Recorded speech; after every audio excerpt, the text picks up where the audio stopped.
আপনারা জানেন বাংলাদেশের পরিস্থিতি কোথায়। 12 ফেব্রুয়ারি তারিখে জাতীয় নির্বাচন হবে। ওই দিন গণভোট হবে, হ্যাঁ না ভোট, এবং জাতীয় সংসদ নির্বাচন অনুষ্ঠিত হবে। গণভোটের হ্যাঁ না ভোট জনগণ যাকে খুশি তাকে ভোট দিবে, সেই হিসেবেই সিদ্ধান্ত হবে। কিন্তু সরকার থেকে শুরু করে বাংলাদেশ ব্যাংকের গভর্নর থেকে শুরু করে প্রশাসনের সকল স্তরের কর্মকর্তা কর্মচারী সবাই একদম পাগল হয়ে গেছে হ্যাঁ ভোটকে জয়যুক্ত করতেই হবে। প্রধান উপদেষ্টা হ্যাঁ ভোটের পক্ষে ভোট দেওয়ার জন্য আহ্বান জানিয়েছেন এবং প্রশাসনে সেই রকম নির্দেশ গিয়েছে এবং সেইভাবে তারা প্রস্তুতি নিচ্ছেন এবং এমন একটা পরিস্থিতির দিকে যাচ্ছে যে না ভোট যেন কেউ না দিতে পারে, এরকম একটা অবস্থা। এভাবে সরকার তো কোনো অবস্থান নিতে পারেন না। তো এমনিতেই এই সরকার এদেশের সংবিধান অনুযায়ী শপথ গ্রহণ করেছেন, তাহলে সংবিধান মোতাবেক তাদেরকে কাজ করতে হবে, সংবিধান মেনে চলতে হবে। সংবিধান মোতাবেক এই গণভোট, এই হ্যাঁ না ভোট সম্পূর্ণ অবৈধ, এ সরকার এটা করতে পারেন না। কিন্তু তারা সবই গায়ের জোরে করছেন। এখন গায়ের জোরে কতদূর করতে পারবেন? তারা যেভাবে উঠে পড়ে লেগেছেন তাতে তো পরিস্থিতি মারদাঙ্গা পরিস্থিতির দিকে যাচ্ছে। এদিকে বিভিন্ন প্রার্থীরা যারা হ্যাঁ ভোটের পক্ষে, তারা তো বিশেষ করে হিন্দুদের উপর বা সাধারণ নাগরিকদের উপর চাপ সৃষ্টি করছে যে হ্যাঁ ভোট দিতেই হবে, না ভোট দিলে পিঠে চামড়া থাকবে না, বাড়িঘর আগুন জ্বালিয়ে দেবে। তো এইভাবে কি ভোট দেওয়া যায়? এদিকে জামাতের নেতা তাহের সাহেব তিনি অনুরোধ করেছেন যে ভোট কেন্দ্রে যেন আর্মি না থাকে, তাহলে তাদের ভোটের সমস্যা হবে। তার মানেটা কি? তার মানে আইন শৃঙ্খলা বাহিনী যেন না থাকে। আইন শৃঙ্খলা বাহিনী থাকলে তারা ওই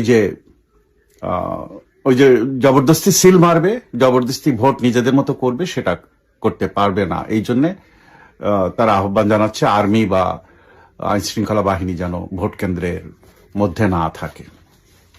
তো এইরকম পরিস্থিতিতে এই যে ভোট হচ্ছে, কোনো ভোট হচ্ছে না, এ একদম একটা মারদাঙ্গা খেলা চলছে। এর ভিতরে বাংলাদেশের প্রতিটা অঞ্চলে বিএনপি নেতারা যে আওয়ামী লীগ নেতাদের সাথে বসছে, তাদেরকে বলছে আপনারা আমাদেরকে সমর্থন করেন, আমরা ফিরে আসলে আপনাদের জন্য ভালো হবে।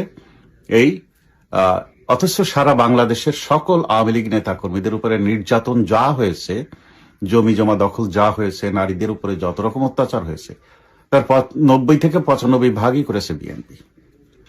এখন সেই বিএনপি আওয়ামী লীগের সমর্থন চাচ্ছে এবং আবার প্রচ্ছন্ন হুমকি দিচ্ছে যদি আপনারা ভোট কেন্দ্রে না আসেন এবং ভোট না দেন, তাহলে যে এই কয়দিন যে বেঁচে আছেন এরপর আর বাঁচায় রাখবো না আপনাদের।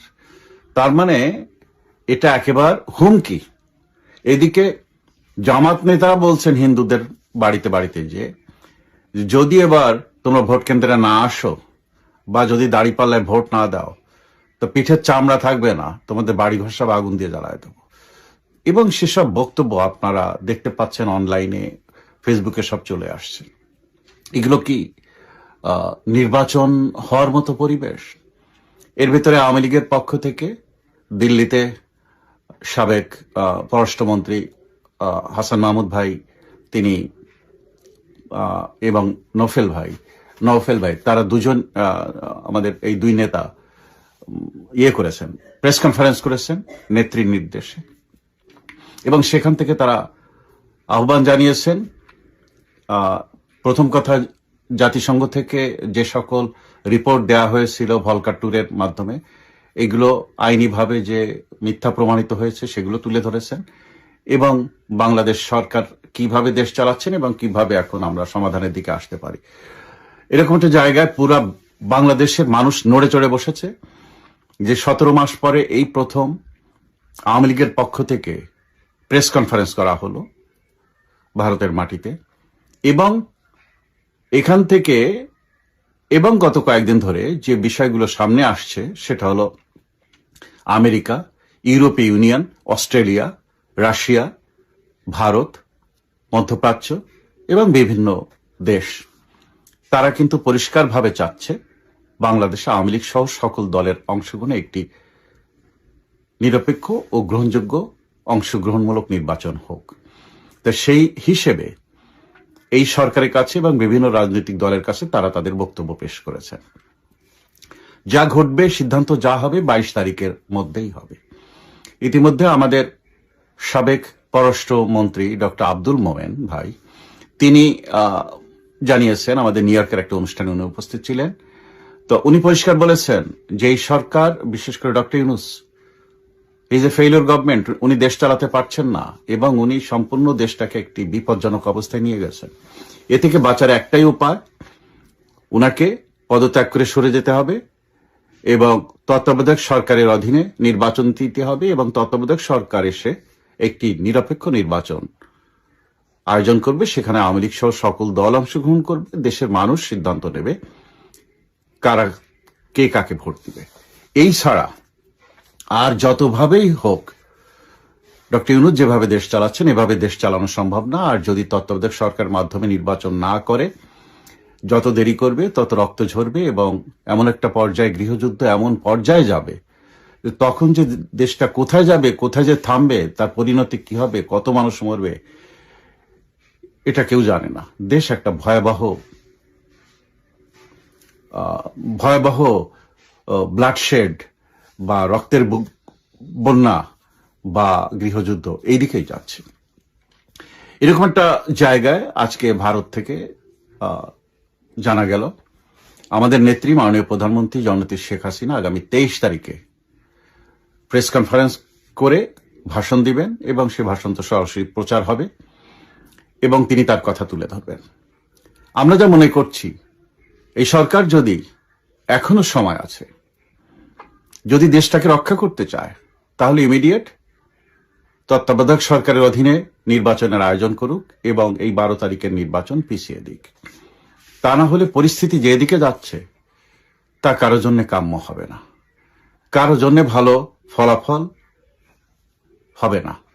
দেশ এক মহা সংকটে, এরকম ভাবে দেশ চলে না। দেশের অর্থনীতি শেষ, দেশের আইন শৃঙ্খলা শেষ, মানে মৃত্যু প্রতিদিন, তার কোনো বিচার নেই। মব এমন একটা জায়গায় গেছে যে এটা মানে এটাকে থামানোর মতো পরিস্থিতি বা ক্ষমতা এই সরকারের নেই। এর মধ্যে আমাদের স্বরাষ্ট্র উপদেষ্টা জাহাঙ্গীর সাহেব তিনি বলেছেন, হ্যাঁ আমি খবর নিয়েছি যেসব অস্ত্র লুট হয়েছিল, সরকারের যেসব অস্ত্র লুট হয়েছিল, আমি নিশ্চিত ওই অস্ত্রগুলো কেউ এই নির্বাচনকালীন সময় ব্যবহার করবে না, কেউ কারো উপরে গোলাগুলি করবে না। এখন প্রশ্ন এসে যায়, পাগলামি তো একটা সীমা আছে। সেটা হলো আপনি জেলখানা খালি করে দিয়েছেন, সমস্ত খুনিদেরকে রিলিজ করে দিয়েছেন, তাদের হাতে অবৈধ অস্ত্র। এখন তারা এই অবৈধ অস্ত্র দিয়ে কাউকে মারবে না নির্বাচনকালীন সময়, আপনি কি করে বুঝলেন? তার মানে তাদের সাথে আপনার কানেকশন আছে, অস্ত্র কোথায় আছে আপনি জানেন, এবং আপনি তাদেরকে বলেন যে এখন ফাটাও না, যখন আমি বলবো তখন ফাটাও। ব্যাপারটা এইরকম, আপনাকেই তো প্রথমে ধরা উচিত। আপনি তো সমস্ত জঙ্গি পোষছেন, সমস্ত অপরাধী পোষছেন, আপনার কথাই তো তাই বোঝা যায়। ইউরোপ আমেরিকা হলে আপনার এই কথার জন্য আপনি আর একদিনও ক্ষমতায় থাকতে পারতেন না। কিন্তু আফসোস, বাংলাদেশে বিচার বিভাগও স্বাধীন না, দুর্নীতি দমন কমিশনও স্বাধীন না, পুলিশ বিভাগও স্বাধীন না, নির্বাচন কমিশনও স্বাধীন না। এক হরিলুটের দেশ। এইভাবেই চলছে গত 55 বছর। যতদিন পর্যন্ত অন্তত এই 4টি ডিপার্টমেন্ট স্বাধীন না হবে, নিরপেক্ষ না হবে, ততদিন পর্যন্ত বাংলার মানুষের কোনো শান্তি নেই, কোনো মুক্তি নেই, কোনো অর্জন প্রতিষ্ঠিত হবে না। টাকা আসবে, উন্নয়ন হবে, আপনাদের গাড়ি বাড়ি হবে, আপনারা ক্ষমতা দেখাবেন, আবার আপনারা ক্ষমতা হারালে আপনারা অপমানিত হবেন। রাজনীতি এত এত খারাপ জায়গা তো না, আমরা তো আমেরিকার রাজনীতি দেখি।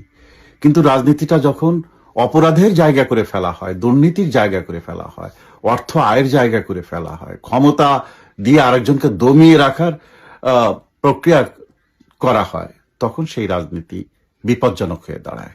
বাংলাদেশে এই কোটা আন্দোলনের ছাত্ররা একটি নতুন বন্দোবস্ত, নতুন স্বাধীনতার কথা বলে জনগণকে যেভাবে ধোঁকাবাজি করে দেশটাকে যে জায়গায় নিয়ে গেল, এ থেকে উত্তরণ হওয়া খুবই দরকার।